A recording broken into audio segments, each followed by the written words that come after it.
Okay, no messing around today. I'm just going to blow your mind. I'm going to explain to you, without even knowing you, the thing that caused the last argument that you had.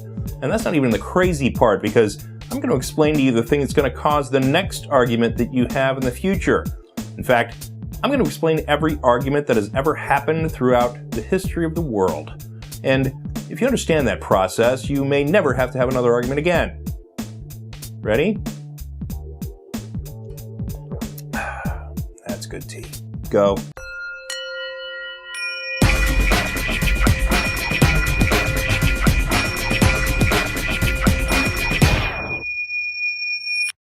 Welcome to the I Am Podcast, the place where we answer all the questions about spirituality and inner peace that you ever wanted to ask, and where we learn the secrets of humanity and divinity through a better understanding of both. I am your host, Sean Webb.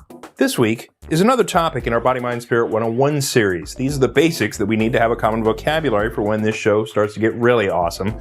And we begin to talk about how to make your life better, how to reduce your pain and suffering in the world at large, and how we can pave a realistic path to a sustainable world peace.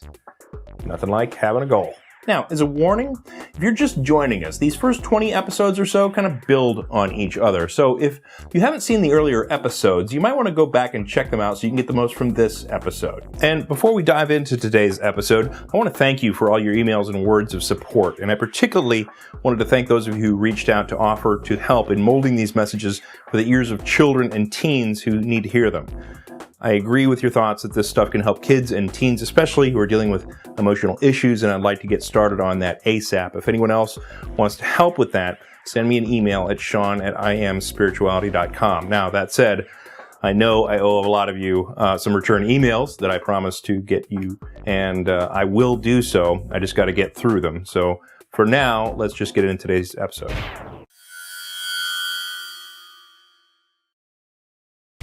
Okay, so over the last couple of weeks, we talked about the equation of emotion, the ego, and how it feeds into the equation of emotion, and we showed some simple examples of how some negative emotions are created through these two components. And then we discussed how if we understood the full negative emotion creation process, how we could then break that process, and voila, no more negative emotions. Well, in order to break that process, we need to fully understand the whole process, right? Well, today we're going to take another big bite out of that apple with the relative valuation system of the ego. On our body, mind, spirit diagram, the relative valuation system are the two little circles just to the right of the ego. And those two little circles are killers. They're what creates all conflict in the human mind, what creates all conflict between different human beings, and ultimately, what creates war to occur between groups of humans. Now, by itself, the relative valuation system of the ego is pretty simple to understand. The relative valuation system of the ego is your mind's measuring stick of your perception of self. That's it. It's that simple. Okay, so from a practical perspective, how does the valuation system help cause emotional reactions? Well, let's take a look at a simple example.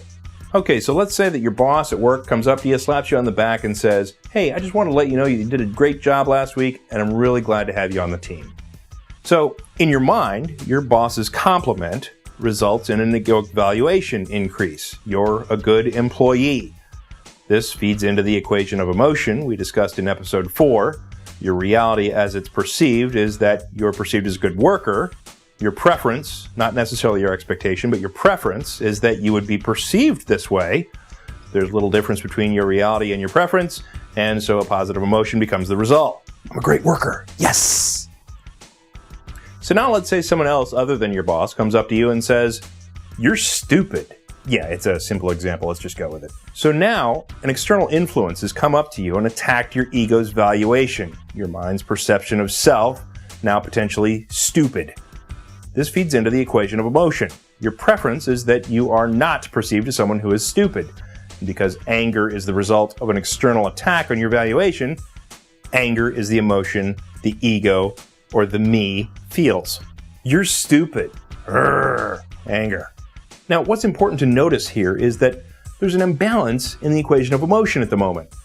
A suggestion of you being seen as stupid versus you preferring the opposite. So now your mind has to try to rebalance that equation. And this requires you to take action. I'm not stupid, you say. And what is that action doing but trying to apply a valuation up response to a valuation down attack? so as to rebalance the equation within you. But that's not the only response you can have, because more often what happens in the world is I'm stupid? You're stupid? You're stupider. And what is that reaction doing but trying to lower the valuation of the source of the attack so as to rebalance the equation of emotion?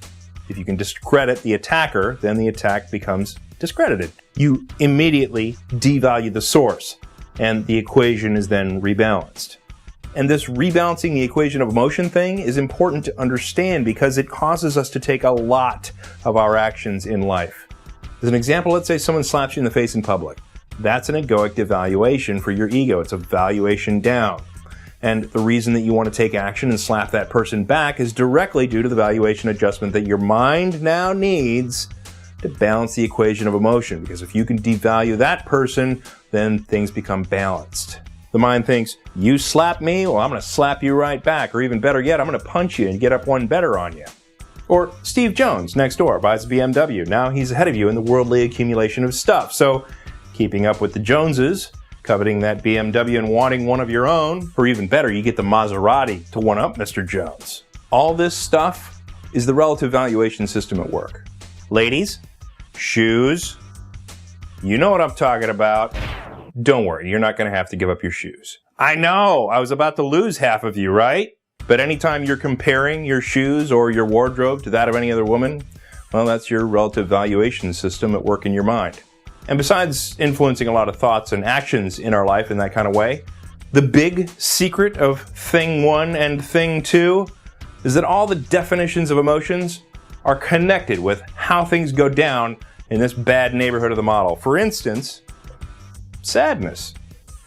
Sadness is the emotional response that comes about when the ego takes a hit from inside the ego itself, from the laundry list of things that the ego has attached to and identifies with. Let's look at a big example of that. Your significant other says or does something that gives you a valuation down. He or she insults you or yells at you, or the ultimate evil act, cheats on you. You're not good enough to satisfy me. I had to sleep with someone else. The anger and hurt can hit you simultaneously there. And why? Well, it's certainly a valuation hit to the ego, but it's how those valuation dings are measured by the mind that makes the real difference. In this situation, there's a portion of you that sees your significant other as a separate person, as an external source that has attacked your valuation of ego. And so anger, of course, is the result. But there's also a part of you that sees your significant other as an extension of you, as a portion of your ego, as part of that laundry list of things that your mind points to when it's trying to define you. So technically, that's a devaluation coming from within. And this is the definition of sadness. How about another example? Let's take a peek at depression. If your ego, or someone or something within your ego's walls, is constantly hammering on your ego's valuation, depression can result. Depression is a constant devaluation from inside the walls of the ego.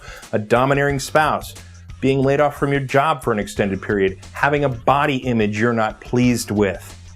All are devaluations of your mind's perception of self for an extended period and can cause depression. All the individual emotions have definitions that are connected with the relative valuation system. We'll talk about which valuation ups and downs scenarios trigger which individual emotions in a couple of weeks. And then we're going to start working on breaking this, because you can break this process. So at the top of the show, I promised you that I was going to explain to you the reason that you had your last argument and the reason that you're going to have your next argument. And so to fulfill that promise, let's take a look. What happens when you have an argument is that you attach to an idea in your mind, or a position in your mind, whether it's a political position or religious position or a position on which movie you want to see at the theater with your spouse. You attach to that thing, and that becomes a little portion of your ego, the very, very edges. Not something you really, really attach to, but something that attaches to your definition of self. It's an idea that you've included within your mind. So now someone else comes along and says, no, I feel differently. And so what that is doing is creating a little bit of an egoic devaluation right here, a little bit of an ego valuation down, okay? And that prompts you to have a little bit of an emotional reaction to where you then defend your position. And you say, no, that's not right. The Democrats are going to tax us into oblivion. And then somebody else says, no, well, the Republicans are stupid, and yada, yada, yada. And you start defending the thing that you attached to in your ego, right? And, of course, heated arguments, anger, sadness, frustration, those things come about depending on how connected you are to the position that you have.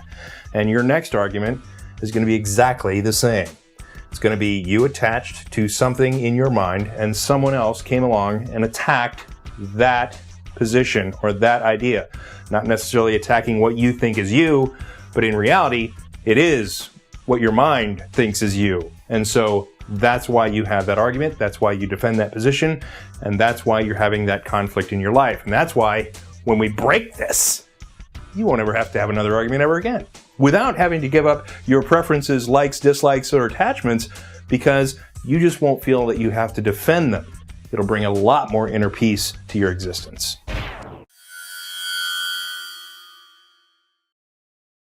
Okay, so I think that's about enough for this week. And this week, no homework either.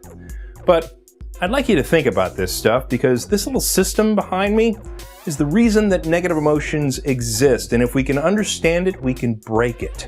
And you can get the diagrams at IamSpirituality.com in the form of a printable PDF, so you can print them out, take notes, draw on them, whatever you want to do. And next week, we'll talk about the last influencer that helps determine which specific emotions occur out of the equation of emotion, attachment. And eventually, we're going to move all this stuff out of the way and get to an awesome understanding of spirituality, because the only reason we're talking about this stuff is because this stuff is the number one thing that blocks you from being more spiritual. We are getting very close to putting this whole emotional puzzle together. And share this podcast, people. We're on iTunes, YouTube, Facebook, where you can see all the episodes and text posts on the website, IamSpirituality.com. We need to work together to make this world a better place. Gandhi said there will be no world peace without inner peace. And he was right. Please take a moment to click and share. I love you. Peace.